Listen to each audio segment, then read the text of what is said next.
Welcome to the video tutorials for configuring Genlab ovens, incubators and drying cabinets. Our latest touchscreen control offers accurate and easy to operate features, and this video is one of a variety of tutorial videos that can be found online at www.genlab.co.uk/videos. This chapter is on how to change screen settings, set the time and store default set points. As the default option, the oven model number is shown on the left-hand side of the screen.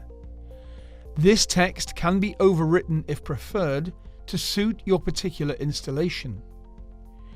You will also notice the time and date, and on this particular oven, the colours are red and white.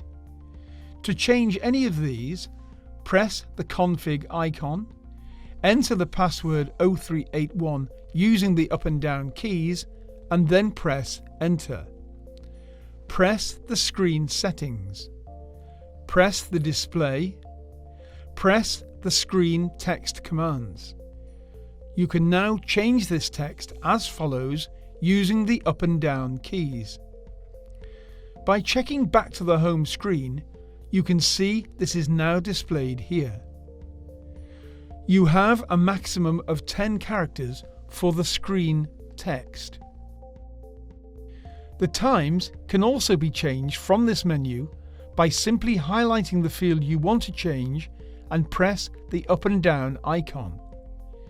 By highlighting the display section, you may also wish to change the screen colours to suit your own corporate image or particular room colours. We do this by pressing text and then scroll using up and down keys. To accept these changes, press the config icon, then home, and then accept these changes.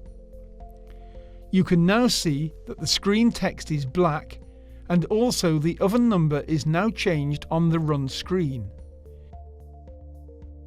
You are able to set a default set point which the oven will control to on power up. We recommend you set this to the set point which is most commonly used. To do this, go into the temperature settings and enter the value in the default set point. Please ensure you do not change the maximum set point, as they are factory set to the safest temperature the oven is designed to. You can, however, if you wish, lower this to help protect your product being heat treated. You will notice that on power start, the set point will change to the default set point. To suit your own particular company, you may want to add your logo to the power up screen. Please contact your supplier for this, as it can be done at the manufacturing stage. We hope you found this video useful. Please see our other chapters offering advice on the following functions at www.genlab.co.uk/videos.